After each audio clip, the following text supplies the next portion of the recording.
자, 이제 위험과 수익을 좀 보겠습니다. 일단 위험의 개념을 아마 정리를 좀 해야 될 겁니다.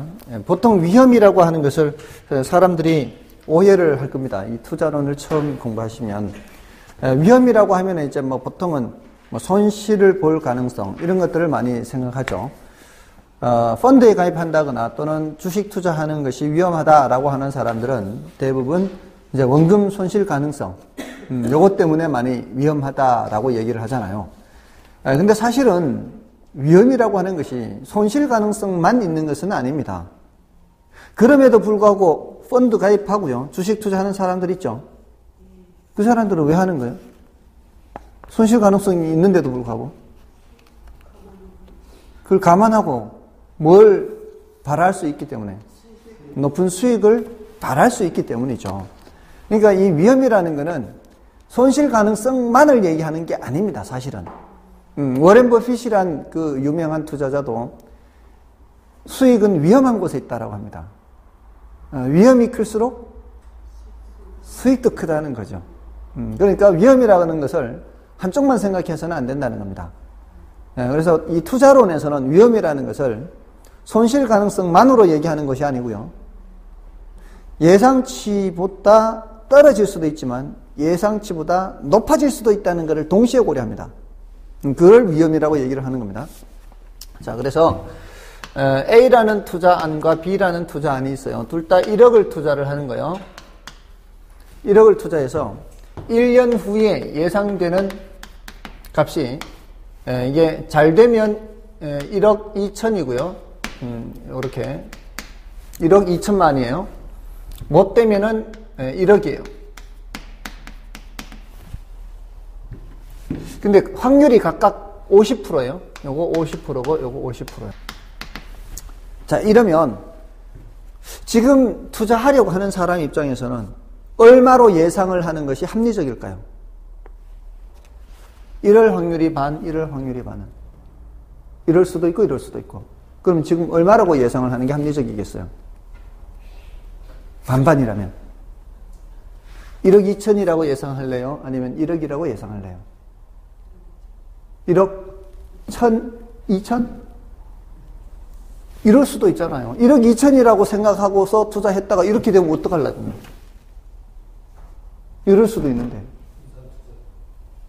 그러니까 지금 이거는 어떤 상황이냐면 확률을 반반으로 한다는 얘기는 이거예요. 1억을 내놓고 앞면이 나오면 1억 2천으로 가져가는 거고요. 확률이 반반인 경우는 동전 던졌을 때 앞면, 뒷면 이렇게 되는 거예요.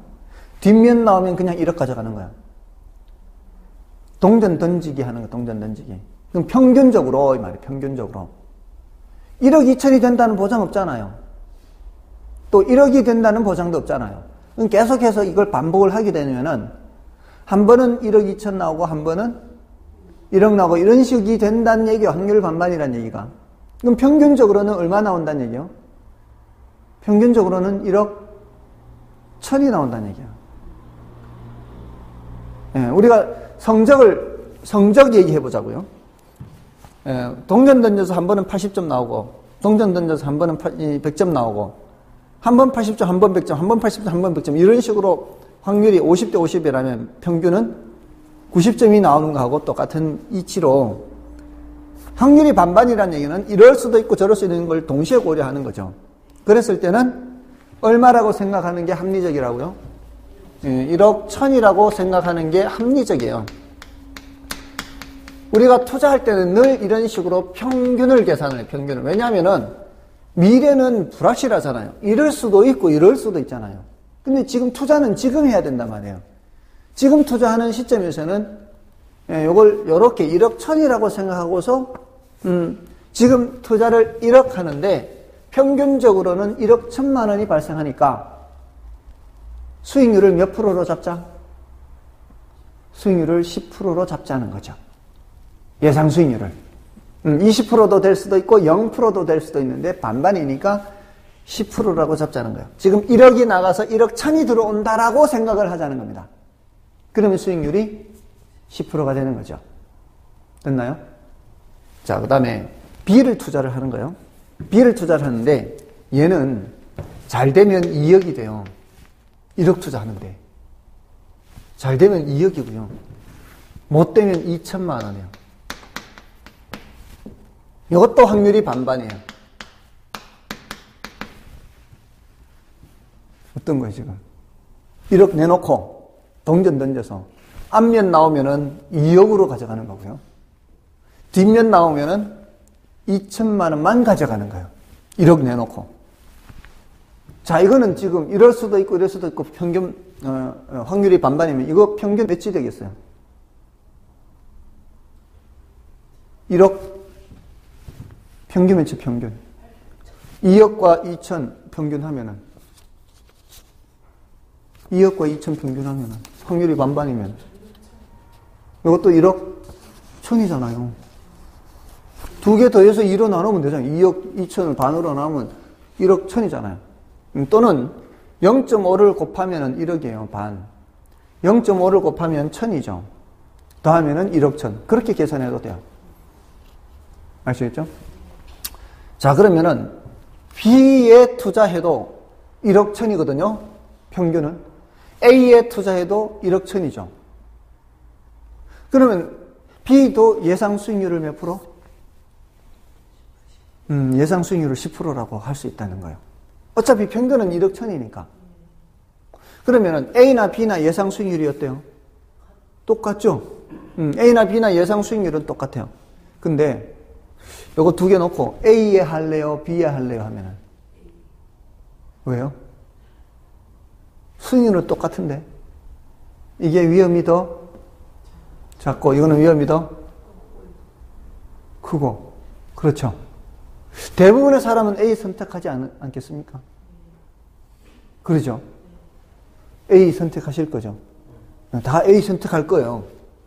근데 가끔 가다 보면은 딴 데서는, 여기는 아주 지극히 정상적인 분들만 계시는데 딴 데서는 B를 선택하는 사람들이 있어요. 꼭 이 정신세계가 이상한 사람들이 있어요. 근데 이런 사람이 이상한 사람이 아니에요, 사실은. B를 선택하는 사람은 뭐 보고 선택하는 걸까요? 그렇죠. 이거 보고 하는 겁니다.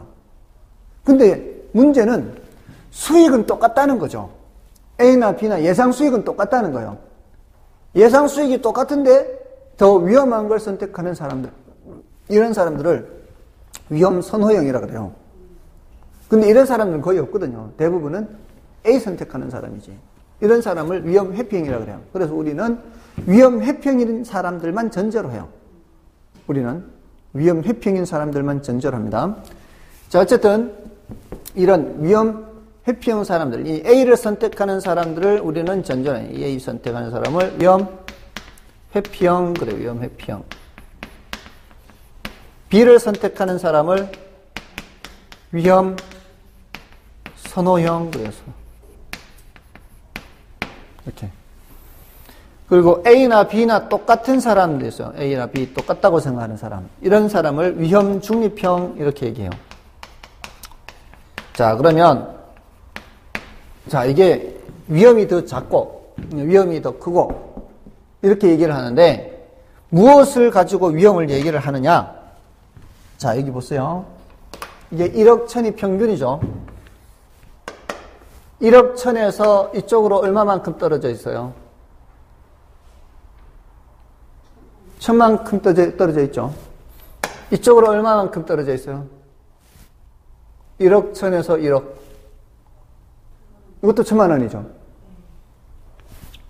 평균치가 예상치라고 하는 거예요. 얘가 예상치. 예상치가 평균치예요. 평균치가 예상치인데 여기에서부터 아래로든 위로든 얼마만큼 떨어져 있어요? 1000만 원만큼 떨어져 있죠. 근데 여기서는요, 1억 1000에서 2억까지 얼마 떨어져 있어요? 9천 떨어져 있죠. 1억 1000에서 2천까지 얼마 떨어져 있어요? 8천 이러면 안 되죠. 9천이죠, 9천. 그러니까 1억 1000에서 2억까지도 9천이고요. 1억 1000에서 2천까지도 9천이죠. 9천만큼 떨어져 있어요, 아래 위로. 아래 위로 떨어져 있는 크기가 지금 얘는 1000이에요, 중간에서. 여기 예상치에서 아래로든 위로든 1000만큼 떨어져 있고요. 여기는 아래로든 위로든 9천만큼 떨어져 있죠. 뭐가 더 위험한 거예요? B가 더 위험한 거죠. 이게 떨어진 크기로 보자는 거예요. 자, 그럼 보세요. 예금에 가입하면은 예금 1년에 금리 2% 쳐드릴게요 한단 말이에요. 그러면 1년 뒤에 2%보다 더 쳐줄 가능성이 있습니까? 은행에서? 거의 없는 게 아니라 아예 없죠. 누가 은행에서 2% 예금 금리 받아가놓고는 1년 뒤에 2%보다 더 주는 은행이 어디 있냐고요. 그리고 2% 예금 받아가지고 2%보다 덜 주기도 합니까? 덜 주기도 해요? 언제요? 예금 받아가지고 2%보다 덜 주면 난리 날 건데. 예금. 정기예금 했을 때 2% 드리겠습니다 했는데 1년 뒤에 가가지고 그동안에 실적이 안 좋아가지고요 2% 덜 드리면 안 될까요? 이런 은행이 있냐고요. 예금은 2% 딱 정해놓으면은 2%보다 덜 주지도 않고 더 주지도 않아요. 이게 위로든 아래로든 처음에 예상한 2%보다 변할 가능성이 있어요, 없어요? 변하지 않는다고요. 위로도 안 변하고 아래로도 안 변한다고요. 그러면 그게 바라고요. 그게 위험이 없는 거라고요. 아래로든 위로든 변하지 않으니까. 위험이 없다는 것은 예상치에서 변하지 않는다는 얘기예요. 뭔 뜻인지 아시겠어요? 그러니까 예금은 안전하다라고 얘기를 하는 겁니다.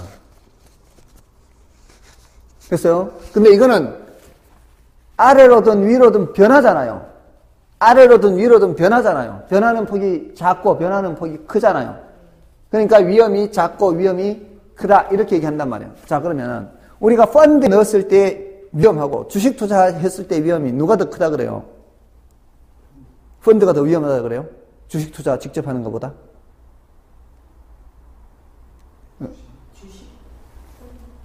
예. 예. 많이 꼬드겼나 보다. 많이 꼬드겼습니까? 다 나갔습니까? 주식보다도 더? 그런 개인적인 경험에 비춰서 얘기하지 마시고요. 보통은 주식이 더 위험하다고 하잖아요. 예, 보통은. 왜냐하면은, 펀드는 그래서 전문가가 운용을 하는 거거든요. 주식은, 그러면 직접 헤지펀드 하는 거하고요. 펀드 매니저가 헤지펀드 하는 거하고 뭐가 더 위험하겠습니까? 내가 직접 헤지펀드 하는, 내가 헤지 그 펀드의 주식, 내가 직접 사는 것보다 펀드 매니저가 그렇게 하는 게 더 안전하거든요. 나보다는 아무래도 펀드 매니저가 더 잘 알 것이기 때문에. 똑같은 조건에서 얘기해야 되는 거예요. 똑같은 조건에서 그런 헤지펀드 있거든요, 사실은. 헤지펀드에 가입하는 거하고, 그 헤지펀드의 주식들을 내가 직접 투자하는 거하고, 똑같은 조건으로. 그랬을 때는 직접 투자가 더 위험하다고 한단 말이에요. 그 이유는, 펀드에 넣으면은 그래도 수익의 변동폭이 작단 말입니다. 수익의 변동폭이, 펀드는. 근데 주식은 변동폭이 크다라는 거죠. 어떤 때는 한 달 만에 더블이 돼요. 최근에도 봤는데요. 주식 흐름을 보기도 해요, 이렇게. 종목에 따라. 우리 애 주식도 있어요. 50만원 가지고 지금 투자하고 있거든요. 50만원 가지고 4종목이나 갖고 있어요. 한 주, 2주, 10주 이렇게 해가지고. 근데 그 주식을 여러 종목의 주식을 보잖아요. 이게 투자한 주식만 보는 게 아니라 다른 주식도 보잖아요. 2달 사이에 더블이 되는 거야, 2달 사이에. 야, 그런 건 아깝더라고, 정말. 이렇게 계속 보고는 있는데 이걸 타이밍을 못 맞추는 거죠, 사실은. 이렇게까지 올라갈까, 이렇게 생각하는 거죠. 어쨌든. 근데 한두 달만 해도 더블이 돼요. 근데 한두 달 만에 반토막이 될 수도 있거든요. 그게 주식이란 말이죠. 근데 이게 펀드 매니저들은 그런 거를 감안해서 어느 정도 이렇게 위험 관리를 한단 말이에요. 그러니까 펀드는 수익률 진폭이 좀 작습니다. 예, 근데 주식 직접 투자는 진폭이 커요. 그러니까 이게 펀드에 해당한다면 주식 직접 투자는 여기에 해당하는 거죠. 무슨 뜻인지 아시겠죠? 예금은 아래 위 진폭이 없고요. 자, 되셨죠? 자, 이게 이제 위험에 대한 것을 이제 말씀을 드렸는데, 지금 여기 요 1,000만원, 9,000만원 계산한 거 있죠, 요거를 표준 편차라 그래요. 표준 편차. 지금 요거 아까 1억 1,000 계산한 게 뭐였죠? 평균이었죠. 자, 이 표준 편차는 위험의 크기를 나타내는 거예요. 표준 편차가 크다라는 것은 위험이 크다라는 거예요. 표준 편차가 작다라는 건 위험이 작다라는 거예요. 근데 이 표준 편차를 제곱하면 분산이거든요. 그럼 표준 편차가 크면 클수록 분산도 커지는 거예요. 그러니까 위험이 커지는 거예요. 그러니까 둘 다 표준 편차든 분산이든 뭐를 나타내는 거예요? 위험의 크기를 나타내는 거예요. 근데 여기 평균 있죠, 평균. 평균이라고 하는 녀석은 이거는 위험이 아니라 수익을 나타내는 수익. 이 평균이 만약에 1억 2천이 되잖아요. 평균이 1억 2천이면은 수익률은 20%가 되는 거예요. 평균이 1억 3천이면은 수익률은 30%가 되는 거예요. 그러니까 이 평균의 크기를 보고 수익을 판단하고요. 표준 편차나 분산을 보고 뭐를 판단하는 거예요? 위험을 판단하는 거예요. 아시겠죠? 근데 우리 시험에서 표준 편차나 분산을 계산하라는 문제는 출제돼도 풀지 않는 게 좋아요. 거기 이제 표준 편차 계산하는 거 제가 자료에 드리기는 했죠. 이건 그냥 시험 삼아 그냥 이렇게 이런 게 있다는 것만 나타내려고 드린 거지 이걸 가르치려고 하는 게 아니에요. 이거 보고 풀기가 쉽겠어요? 어렵겠어요? 표 안에 박스 안에 맨 밑에 루트 나오는 거 있죠. 이렇게 쉽겠어요? 어렵겠어요? 어렵죠? 네, 이거는 그냥 이렇게 X표 하시라 이 말이에요. X표. X표 하시라고. 그러니까 이거는 계산할 필요가 없다고요. 왜냐하면 이게 계산하는 게 그만큼 어렵단 말이에요. 이게. 그러니까 이거는 하지 말고 우리는 뭐만 계산하는 거 연습하자고요. 평균 계산하는 거 연습하자고요. 요거 이제 나중에 이런 게 가능한 사람은 개별적으로 질문하시면 돼요. 그럼 이제 얼마든지 알려드릴 거니까. 자, 요게 평균만 계산하면 되는데요. 자, 평균 계산하는 것만 좀 훈련을 해 보겠습니다. 자, 거기에 지금 그 참고표를 보세요. 참고표. 거기에 사상이라고 되어 있는 게 있죠. 사상이라고 되어 있고 A 부동산, B 부동산 밑으로 호황, 불황 이렇게 되어 있잖아요. 1년 후에 예상 현금 유입이 1억 9천만 원일 수도 있고 5천만 원일 수도 있죠. 자, 이랬을 때 확률이 반반일 때 이거 어떻게 계산한다고요? 1억 9천만 원과 5천만 원을 더해서 2로 나누어도 되고요. 어떻게 해도 되고요. 그 오른쪽에 가시면 기대값 평균해서 1억 9천만 원에 곱하기 0.9 한 거, 0.5 한 거 있죠. 0.5 더하기 뭐였어요? 5천만 원에 곱하기 0.5 있죠. 5천만 원에 곱하기 0.5 이거 찾으셨어요? 이렇게 해서 요 밑에 뭐라고 돼 있어요? 12,000만 이렇게 돼 있죠. 요게 지금 뭐 한 거예요? 평균 계산한 거. 평균 계산할 때 어떻게 한다고요? 1억 9천만 원에 곱하기 확률 0.5 그 다음에 5천만 원에 곱하기 확률 0.5 곱해서 더하면은 된다 이 말이에요. 그러면 이제 1억 2천만 원 나왔고 1억 투자해서 평균적으로 1억 2천이 되면은 수익률은 20% 이렇게 계산하는 거다 이 말입니다. 이렇게 뭐 계산하는 것만 하자고요? 평균 계산하는 거. 이렇게 해서 뭘 계산했어요? 기대 수익률을 계산해요. 예상 수익률이에요. 이걸 뭐라고 한다고요? 이렇게 해서 20% 나오면은 이게 예상 수익률이다 이 말이에요. 예상 수익률. 다른 말로 기대 수익률이다 이렇게. 이렇게 예상 수익률, 기대 수익률이다 이렇게. 됐죠? 자, 이렇게 해서 넘어가시고요. 넘어가시면 이제 부동산 투자 위험의 유형 및 수익률의 종류 하는 게 있죠. 자, 거기에서 이제 부동산 투자 위험의 유형이라는 게 있죠. 거기에서는 뭐 사업상의 위험이다, 금융적 위험이다, 법적 위험이다, 인플레 위험이다, 유동성 위험이다 여러 가지가 있는데 그 중에서 이제 조금 주의를 할 것은 금융적 위험과 그 밑에 인플레 위험 요 두 가지를 조금 더 주의를 하시면 돼요. 금융적 위험과 인플레 위험. 이 금융적 위험은 타인 자본 사용에 따른 채무 불이행의 가능성 또는 수익성 악화의 위험을 말합니다. 아까 타인 자본 사용하는 경우에 얻을 수 있는 효과 뭘 했었죠? 지렛대 효과 했었죠. 그 타인 자본을 사용하면 뭐를 줘야 돼요? 이자를 줘야 되죠. 타인 자본을 사용하지 않으면 이자 부담은 없잖아요. 예, 그런 위험을 말해요. 그러니까 금융적 위험은 타인 자본을 사용해서 나타날 수 있는 위험, 바로 이 부의지례와 관계 있어요. 부의지례 효과. 부의지례 효과. 그다음에 인플레이션 위험은 이제 아까 화폐 가치 떨어지는 거 말씀드렸죠. 인플레이션이 발생하면은 이 인플레이션이 발생하면은 화폐 가치가 떨어지는 걸 말하는데, 특히 어떤 경우가 있는가 하면은 여러분들 이 부동산에 투자한다면은 수익성 부동산에 투자하는 경우를 생각해 보세요. 수익성 부동산에 투자하면은 이제 주로 어떤 목적으로 투자를 합니까? 매달 들어오는 월세 받는 거 생각하는 거 아니에요? 이걸 아까 무슨 이득이라 그랬죠? 이걸 소득 이득이라 그랬어요. 자본 이득과 소득 이득 할 때, 자, 이런 소득 이득을 얻기 위한 목적이 크거든요.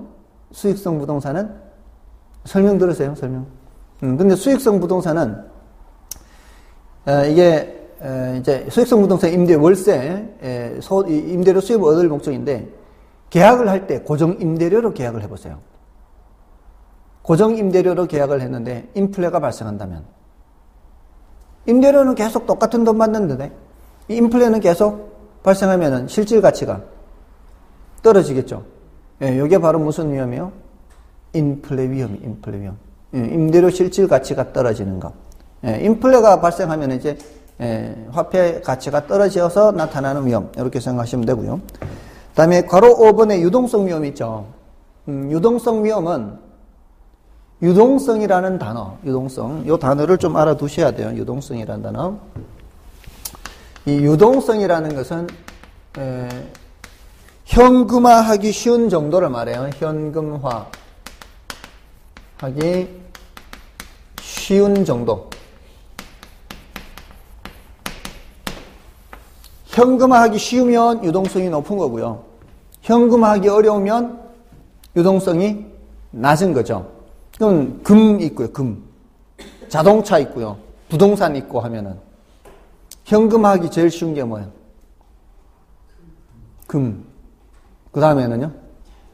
자동차. 그 다음에는요? 부동산. 이 부동산이 현금화하기가 가장 어렵죠. 네, 그래서 현금화하려고 할 때 가치 손실 가능성이 제일 높은 게 바로 부동산입니다. 예, 그게 유동성 위험이에요, 그런 게. 그렇게 유동성 위험을 말할 수도 있고요. 혹시 일반 기업체 직장 생활 해보셨나요? 기업체에서 유동성 위험을 얘기할 때가 있거든요. 기업에서 말하는 유동성 위험은 이 기업이 보유하고 있는 현금이 부족해가지고 어음이 들어왔을 때 어음을 결제를 못하면 부도가 날 수 있거든요. 그럴 때도 유동성 위험이라 그래요. 그러니까 현금이 부족해서 나타날 수 있는 위험도 유동성 위험이고요. 그것도 결국은 기업이 갖고 있는 자산 중에서 현금화하기가 쉬운 자산을 많이 갖고 있으면 괜찮아요. 현금화하기 쉬운 자산이 예를 들어 주식이나 예금, 뭐 이렇게 기업들도 갖고 있을 수 있잖아요. 그럼 주식은 팔아버리면 3일 만에 현금 들어오잖아요. 유동성이 높거든요. 그러니까 이런 게 많으면은 기업도 유동성 위험이 높지 않아요. 그러니까 경리부 직원은 늘 그거를 고려해야 되죠. 언제 발행했고 만기가 언제라는 걸 표시를 다 해놓고 언제 만기가 들어온지 다 알아 체크해야죠. 그리고 지금 현금 자산이 얼마나 있는지, 또는 현금이냐 주식이냐 뭐가 있느냐에 따라서 부족하면은 거기에 맞춰서 현금화를 시켜야 되겠죠. 근데 이게 현금화가 시키기가 어려울 때는 이제 골치가 아파지는 거죠. 그럴 때는 어떻게 합니까? 가장 현금화하기 쉬운 것들이 뭔가 하면은 예전에 그 여러분들 청계천에 세운상가 있죠. 들어보셨어요? 세운상가에 그 막 TV나 냉장고 이런 게 헐값에 나오기도 하지 않습니까? 정품인데 이게 고장난 것도 아니에요. 박스 그대로 있는데 그게 왜 나오는지 아십니까? 돈 없는 업체에서 뭐 대리점 같은 데도 있을 거 아니에요. 대리점 같은 데서도 뭐 같은 거 뭐 발행하기도 하고 뭐 이렇게 하다 보면은 이게 현금이 필요할 때 있잖아요. 현금 못 막으면 부도란 말이에요.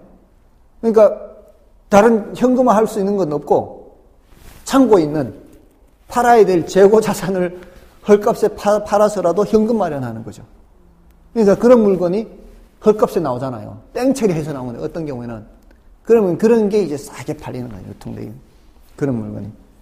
예, 그러니까 막 급할 때는 손해를 크게 봐야 되는 거죠. 그러니까 그런 관리를 잘 해야 돼요. 업체에서는.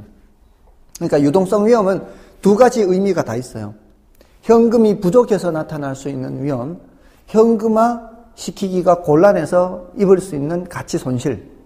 이 두 가지 의미를 다 갖고 있는데 우리는 주로 어떤 의미로 사용하는가 하면은 부동산에서는 현금화 시키기가 어려워서 나타날 수 있는 가치 손실. 그러니까 부동산은 유동성 위험이 높다. 가치 손실 가능성이 높다. 이렇게 얘기를 많이 해요. 되셨죠? 그렇게 이제 기억하시면 되고요. 다른 것들은 뭐 그렇게 어렵지 않고요. 좀 여러분들이 확인해 보시면 되고요. 자, 이제 수익률의 종류, 이거 중요해요. 자, 오늘은 이제 수익률의 종류에서 두 가지만 좀 말씀을 드릴게요. 뭐 한 가지는 말씀드려도 뭐 중요도 자체가 낮으니까. 자, 여기에서 그 수익률의 종류에서 자, 여기서 이제 기대 수익률이라고 하는 게 있고요. 그 다음에 요구 수익률이라고 하는 게 있어요. 자, 기대 수익률 해서 의의에 뭐라고 돼 있나요? 의의 기대 수익률의 의. 투자로부터 예상되는 수익률로서 투자 사업 자체에 내재되어 있는 것이라 하여 내부 수익률이라고도 한다. 이렇게 돼 있잖아요. 투자로부터 예상되는 수익률이요. 근데 아까 예상되는 수익률 이렇게 했죠. 투자로부터 예상되는 수익률과 이미 기대 수익률은 이미 공부를 한 거나 다름없어요. 앞에서 이럴 수도 있고 저럴 수도 있다 그랬잖아요. 이럴 수도 있고 저럴 수도 있을 때 평균적으로 이렇게 나온다 이렇게 했잖아요. 그게 바로 기대 수익률이에요. 이미 했어요. 자, 그러니까 지금 밑에 또 있죠. 총 투자액 1억 원인데 사상해서 호황, 보통, 불황 있고요. 순영업 소득이 1,500만 원일 수도 있고요. 1,000만 원일 수도 있고요. 500만 원일 수도 있어요. 자, 아까는 제가 지금 계속 0.5 확률을 50%로만 줬죠. 근데 이제 확률을 달리 줬잖아요. 자, 이럴 때는 이렇게 계산을 해요. 지금 순영업 소득이 1,500만 원일 확률이 몇이에요? 1,500만 원의 확률이 0.4, 40%죠. 예, 이걸 곱하고요. 또 보통일 확률이 1,000만 원일 확률이 0.3이죠. 30%. 그 다음에 500만 원일 확률이 30%죠. 자, 이렇게 여러 가지 경우를 다 줄 때는요. 여러 가지 경우를 다 줄 때는 각각을 확률을 곱해서 더하는 거예요. 그럼 요거 계산하면 어떻게 돼요? 1,500에 곱하기 0.4 하면은 600이 되죠. 1,000만 원에다가 0.3을 곱하면 300이 되죠. 500에다 0.3을 곱하면 150이 되죠. 이걸 다 더하는 거예요. 600 더하기 300 더하기 150 하면 1,050이 되죠. 이게 순영업 소득이 1,050만 원이 된다는 평균적으로. 근데 얼마를 투자한다고 돼 있어요? 1억을 투자하는 거잖아요. 1억을 투자해서 총 투자 1억이잖아요. 이렇게 될 수도 있고 이렇게 될 수도 있고 이렇게 될 수도 있는데 각각의 확률이 이러하다면 평균적으로는 이렇게 된단 말입니다. 이렇게 하는 수밖에 없어요. 확률을 이용해서 계산하는 수밖에 없어요. 그렇잖아요. 지금 투자하는 시점은 지금이란 말이에요. 근데 1년 후에 이럴 수도 있고 이럴 수도 있고 이럴 수도 있고 각각의 확률이 이렇단 말이에요. 자, 그래서 1억을 투자해서 1,050만 원이면은 몇 프로라는 얘기예요? 10.5%라는 얘기예요. 10.5%.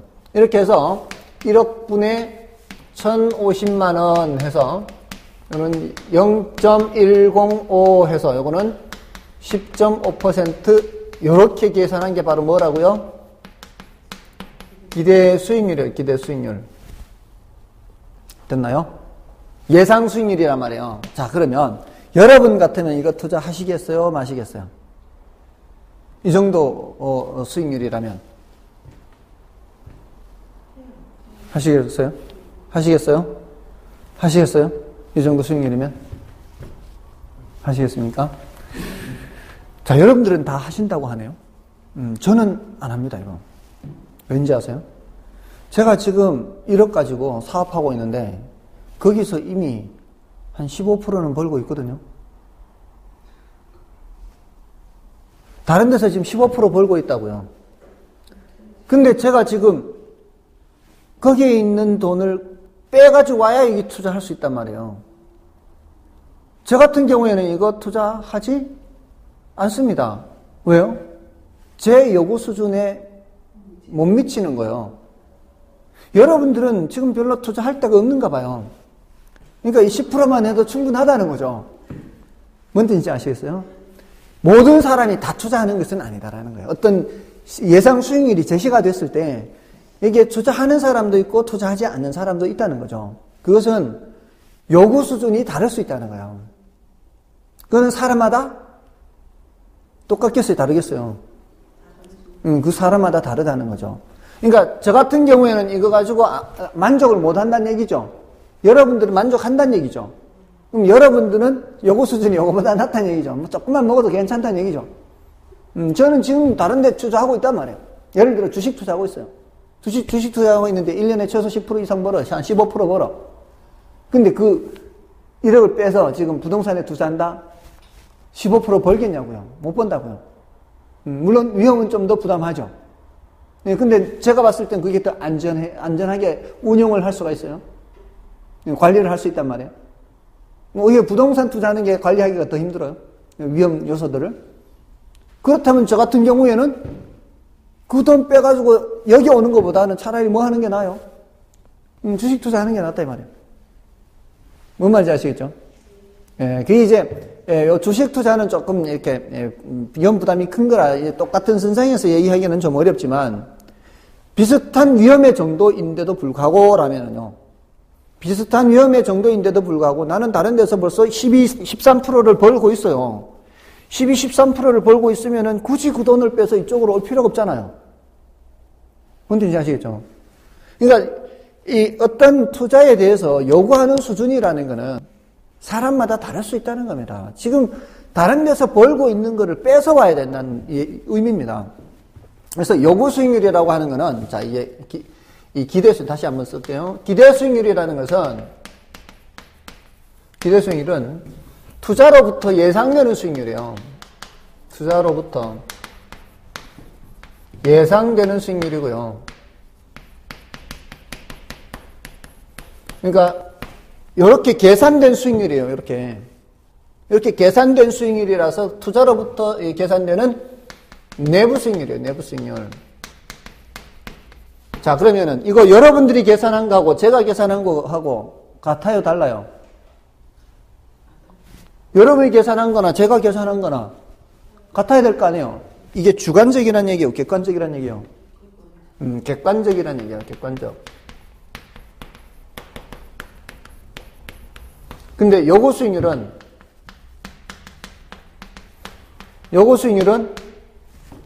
투자자가 요구하는 최소 수익률이에요.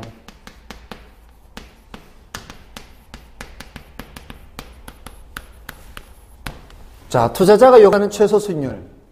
자, 여러분 같으면 이거 투자한다 그랬죠? 그럼 여러분들은 요구 수준이 요거보다는 낮다는 얘기죠. 요거 수준을 충분히 충족한다는 얘기죠. 그러니까 한다는 얘기 아니에요. 근데 저 같은 경우에는 요구 수준이 요거보다 높은 거예요. 요거 가지고는 만족 못 하는 거죠. 네, 투자자가 요구하는 최소 수익률은 사람들마다 다릅니다. 그리고 저는 왜 이거 안 한다 그랬어요? 이거 왜 안 한다 그랬어요? 다른 데서 더 높은 수익을 지금 얻고 있다 그랬죠? 그게 바로 외부 수익률, 외부 수익률. 다른 데서 얻을 수 있는 수익, 다른 데서. 저 입장에서는 다른 데서 지금 이 돈을 굴려서 한 12, 3%를 얻고 있단 말이에요. 그 12, 3%는 여기의 수익률이에요? 다른 데 수익률이에요? 그 12, 3%는 다른 데 수익률이에요. 그 외부 수익률이에요. 그렇잖아요. 근데 여러분들은 다른 데서 12, 3%를 못 본단 말이지. 그러니까 10%보다도 뭐 이렇게 안 되니까 이거면 충분하다고 하는 거죠. 뭔 뜻인지 아시겠죠? 그리고 이거는 주관적이에요, 객관적이에요. 주관적 수익률이에요. 자, 이렇게 차이가 있고요. 여기 이제 기대 수익률, 요구 수익률 비교하는 게 굉장히 중요하고요. 그다음에 그 실현 수익률은 가로 3번 있죠. 5페이지 메뉴에 실현 수익률은 이건 뭐 의사결정과는 아무 관계가 없어요. 실현 수익률은 사후적 수익률이에요. 사후적 수익률. 결과적으로 나타난 수익률이 실현 수익률이고요. 이거는 아무런 적이 없어요. 의사결정과는 관계가 없어요. 그리고 우리가 의사결정할 때는 뭐하고 뭐만 놓고 보는 거예요. 기대 수익률하고 요거 수익률하고 놓고 이게 기대 수익률이 더 크면 그때는 채택을 하는 거고요. 기대 수익률이 더 작으면 기각을 하는 거예요. 같으면 일단 채택하는 쪽으로 집어넣어요. 같다란 얘기는 얘하고 얘가 같다는 얘기거든요. 얘하고 얘가 같다는 얘기는 투자자가 요구하는 최소 수익률이 된다는 얘기예요. 기대 수익률이. 투자자가 요구하는 최소 수익률이 된다. 이런 의미. 그렇죠? 자, 그 다음에 이제 평균 분산 결정법 하고요.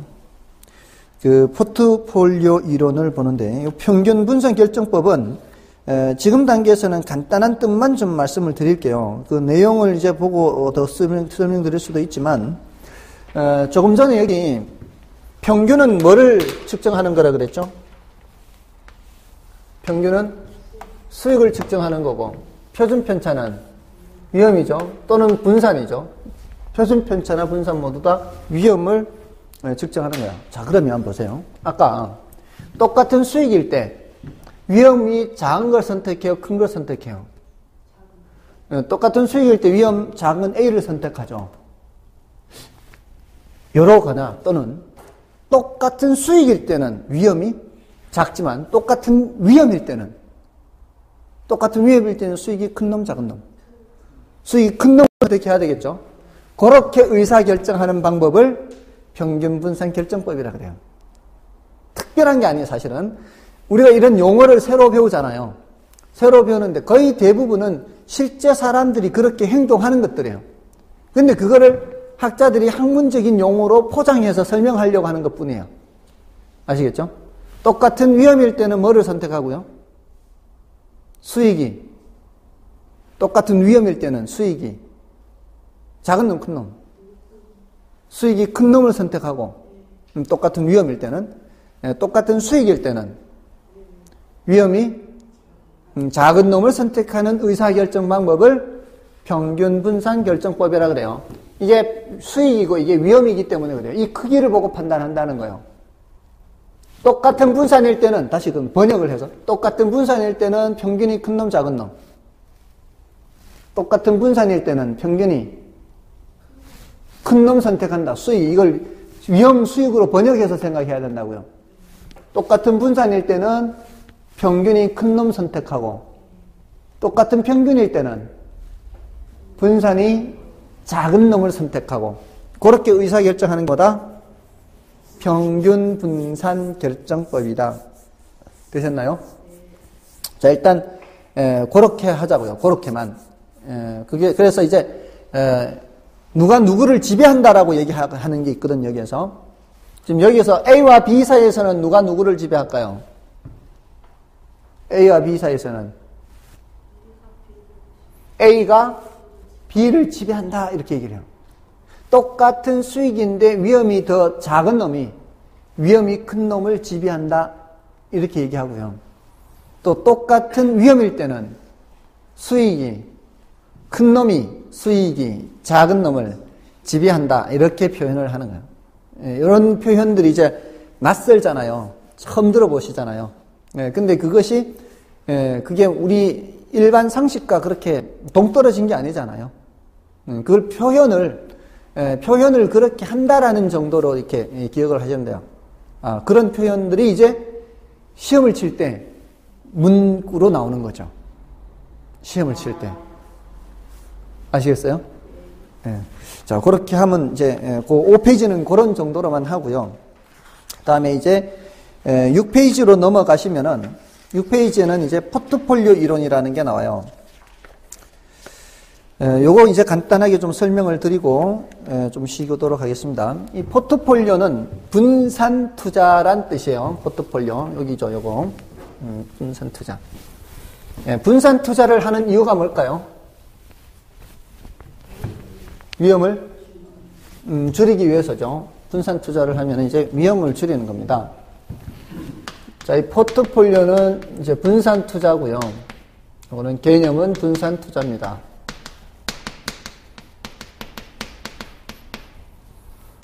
분산 투자. 옛날 사람들은 분산 투자에 대한 개념을 몰랐을까요? 한 200~300년 전에.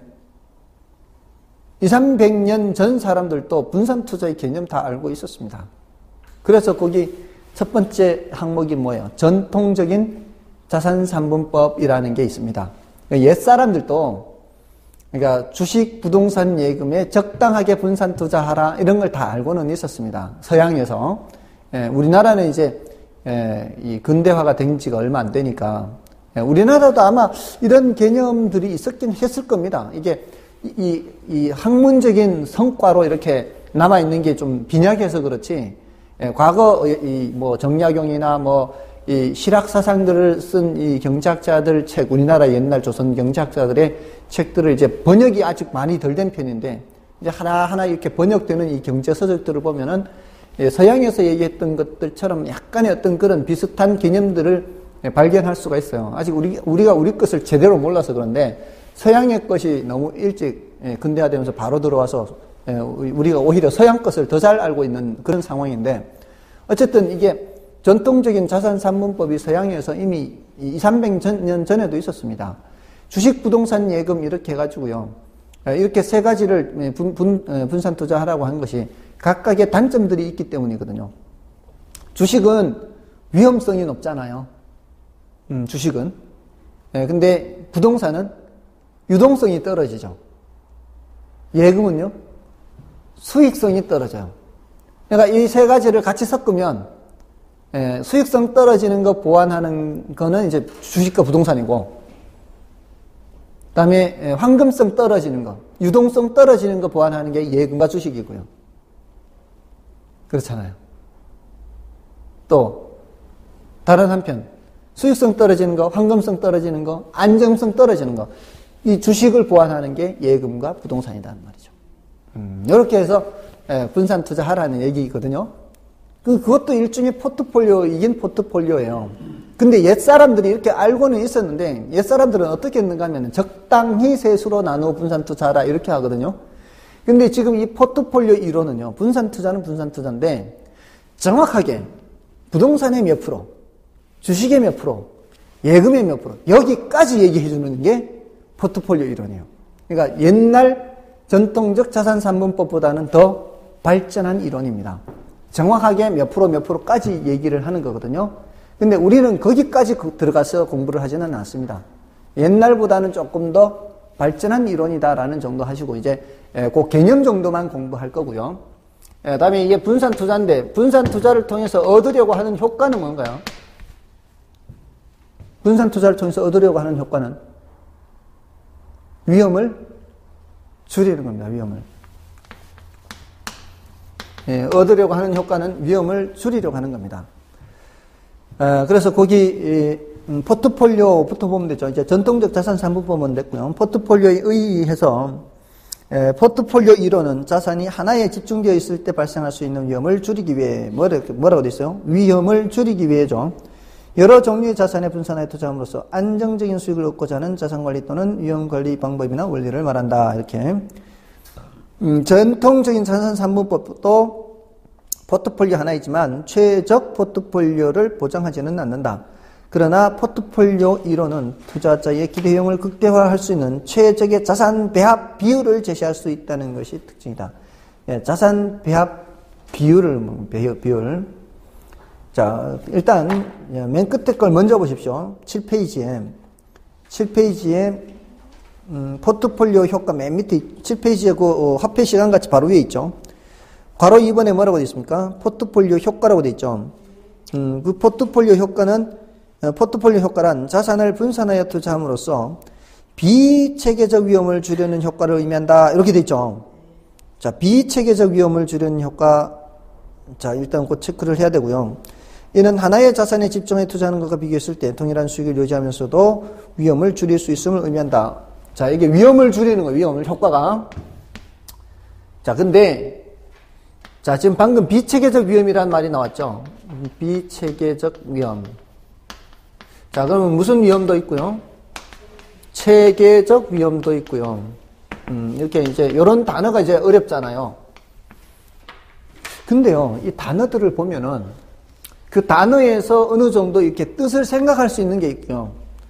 단어에서 이 뜻을 생각하기가 쉽지 않아요. 이거 비체계적 위험, 체계적 위험 이런 거는. 예를 들어 여러분들 대부비율이란 단어가 처음 나왔다고 생각해 보세요. 대부비율. 대부비율은 대부가 대출해 주는 거잖아요. 그럼 대부비율 하면 뭐 그냥 미루어 짐작해도 1억짜리 주택을 사는데 7천만 원을 대출해 준다. 1억짜리 주택을 사는데 7천만 원을 대출해 준다. 그러면 대부비율이 70%다. 미루어 짐작할 수 있잖아요. 대부비율이란 단어에서. 근데 이런 거는 미루어 짐작 자체가 힘들어요. 이럴 때는 이 단어를 익히려면 이렇게 해야 돼요. 이 뒤에서 설명하는 이 설명 문장을 보고요. 아, 이걸 이렇게 얘기하는구나. 또 이 뒤에 설명하는 문장을 보고 아, 이걸 이렇게 얘기하는구나. 이렇게 받아들이셔야 돼요, 그냥. 용어를 처음 들을 때. 자, 그럼 이게 어떤 의미인가 하면은 그 시장에 이 여러 가지 위험 요소들이 있어요. 여러 가지 위험 요소들이 있는데 어떤 위험이 탁 터지잖아요. 어떤 위험이 탁 터졌을 때 그게 모든 투자 안에 다 영향을 미치느냐 아니면은 특정한 투자 안에만 영향을 미치느냐 이렇게 되는 거예요. 예를 들어서 세계 금융위기가 터진대요. 세계 금융위기가 터지면은 막 전 세계적으로 지금 막 난리가 나잖아요. 그럼 우리나라 주식 중에 영향을 받지 않는 주식이 있을까요? 세계 금융위기가 터지면 세계 경제가 막 위험해진다 하면은 우리나라 안에 있는 주식들은 다 영향받죠. 다 영향받습니다. 다 10% 씁니다. 이런 위험은 모든 투자 안에 미치거든요. 우리나라 안에. 이런 거는 체계적 위험이라 그래요. 체계적 위험. 근데 조류독감이 터졌어요. 조류독감이 터지면 우리나라 모든 주식이 다 떨어지나요? 아니거든요. 하림, 마니커 이런 데만 떨어집니다. 하림 닭고기, 마니커 닭고기. 예, 그런 것들은 무슨 위험? 비체계적 위험. 이렇게 얘기를 해요. 그러니까 그거를 그렇게 받아들이셔야 돼요. 아, 모든 투자 안에 영향을 미치는 위험은 무슨 위험? 체계적 위험. 예, 투자 안에 따라 달리 미치는 위험은 비체계적 위험이에요. 자, 그러면 우리가 분산 투자를 하는데 분산 투자라는 게 주식을 여기저기 이렇게 하는 거잖아요. 여기도 투자하고 저기도 투자하고 이렇게 해서 위험을 줄인다고 할 때 이런 위험을 줄일 수 있냐고요. 모든 투자 안에 미치는 위험은 줄일 수가 없죠. 이런 건 안 돼요. 그러니까 얘가 돼요. 얘가. 위험을 줄인다고 할 때 이 바로 비체계적 위험을 줄인다라는 겁니다. 되셨죠? 자, 거기에 이제 비체계적 위험과 관련된 내용이고요.